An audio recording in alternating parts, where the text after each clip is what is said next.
ambruk di Jawa Tengah. Ganjar Pranowo ambruk di Jawa Tengah. Republik ambruk. Maka Jawa Tengah jebol, merahnya luntur.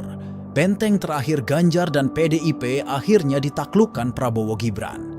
Setelah digempur artileri dan infanteri selama 3 bulan, suara Ganjar hilang 30%. Tidak ada yang lebih menyakitkan dibanding kekalahan di kandang sendiri. Setelah Jawa Tengah takluk, dipastikan tidak ada provinsi di Pulau Jawa yang dimenangkan oleh Ganjar Mahfud. Assalamualaikum kawan, ketemu lagi dengan saya Mas Warto, grader biji kopi di Warkop Bicara.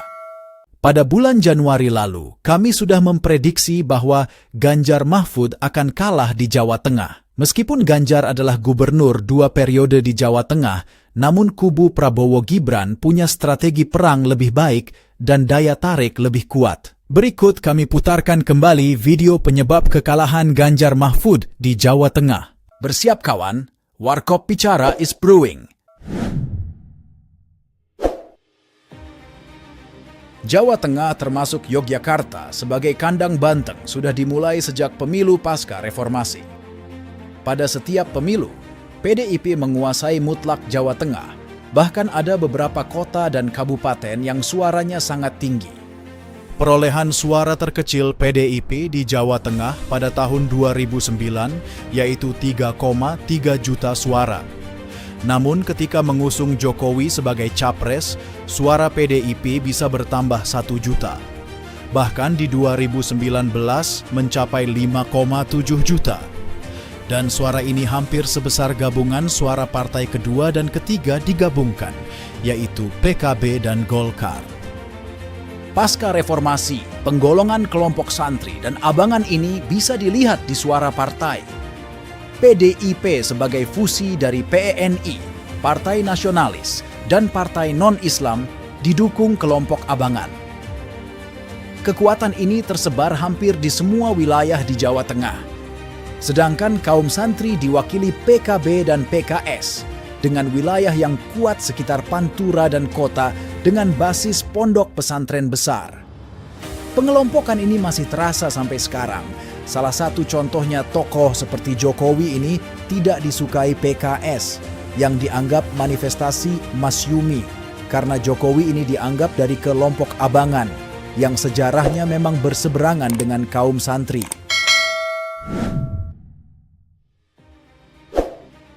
Hasil survei Indikator dalam 1 tahun terakhir menunjukkan dinamika luar biasa.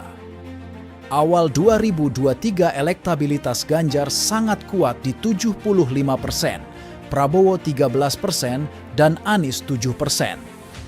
Namun pada Februari 2024, elektabilitas Ganjar hilang setengahnya menjadi 38% dan Prabowo melambung 45%.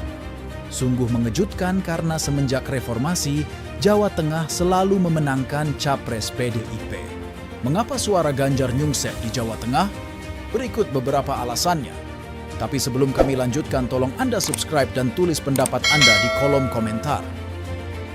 Faktor pertama melambungnya suara Prabowo adalah pencalonan Gibran. Jokowi dan Gibran adalah tokoh terkuat di Jawa Tengah, mungkin sama kuatnya dengan PDIP. Suara pemilih PDIP maupun non-PDIP akan berpindah ke Prabowo karena faktor Jokowi yang termanifestasi di sosok Gibran. PDIP yang sudah mendarah daging di Jawa Tengah dan Ganjar yang merupakan gubernur 2 periode masih bisa menahan setidaknya di basis utama. Namun serangan-serangan bansos Jokowi yang intensif di Jawa Tengah tak bisa dipungkiri berhasil mendapat suara calon pemilih. Tidak hanya di wilayah santri, di wilayah basis PDIP pun dihujani bansos oleh Jokowi. Faktor kedua adalah pola kampanye ofensif. Kubu Prabowo total jadwal kampanye 75% di basis kekuatan lawan, terutama di Jawa Tengah. Untuk memperbesar peluang satu putaran, harus bisa rebut suara Jawa Tengah. Sebagai provinsi pemilih terbanyak ketiga, kubu Prabowo tidak hanya menginginkan suara besar, tapi harus bisa menang di Jawa Tengah. Kubu Prabowo melakukan kampanye dengan frekuensi tinggi dan skala besar di Jawa Tengah. Dengan modal mencalonkan Gibran dan membawa nama Jokowi, ini adalah kampanye yang efektif untuk mengobok-obok kandang PDIP. Faktor ketiga adalah bersatunya abangan dan santri. Dengan membawa tokoh kuat di kelompok abangan dan santri, Prabowo Gibran berhasil mendapatkan suara dari kedua kelompok tersebut. Jokowi dan Gibran adalah sosok terkuat yang mewakili abangan. Sedangkan tokoh NU seperti Habib Lutfi, Nusron Wahid, dan kiai lainnya berhasil menarik suara santri yang diperebutkan bersama Anies Imin. Selain itu, kelompok non-muslim yang sebelumnya sangat kuat di PDIP dan Ganjar dari hasil survei indikator sudah lebih setengahnya berpaling ke Prabowo Gibran. Meskipun secara jumlah suara non-muslim ini kecil, namun ini menunjukkan penetrasi tim Prabowo Gibran berhasil.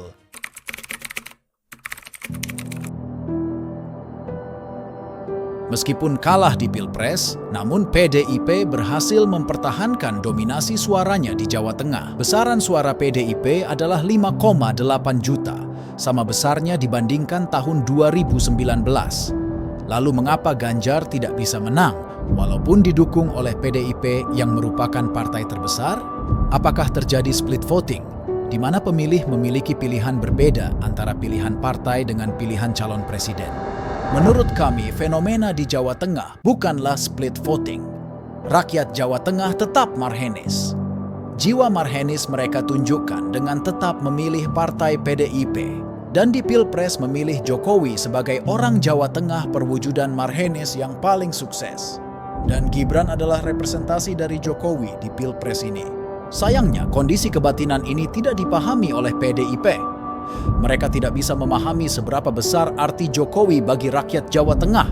Padahal Bambang Pacul sudah mengingatkan agar tidak memusuhi orang yang dianggap baik oleh rakyat. Lalu bagaimana dengan Ganjar yang merupakan gubernur 2 periode di Jawa Tengah? Jawabannya sederhana, Ganjar memang tokoh berpengaruh di Jawa Tengah, tapi levelnya masih lokal. Ganjar bukan tokoh besar di level nasional yang layak untuk menjadi presiden bagi mayoritas rakyat Jawa Tengah. Dengan kekalahan Ganjar di Jawa Tengah ini, melengkapi kekalahan Ganjar di semua provinsi di Indonesia, termasuk juga kekalahan menyakitkan di Bali dan Sulawesi Utara. Bagaimana menurut Anda? Apakah setuju dengan pendapat saya? Silakan Anda tulis komentar Anda dan bagikan video ini ke kawan-kawan Anda. Itu saja yang kami sampaikan kali ini. Tunggu cerita-cerita kami berikutnya. Selamat menikmati kopi Anda dan wassalam.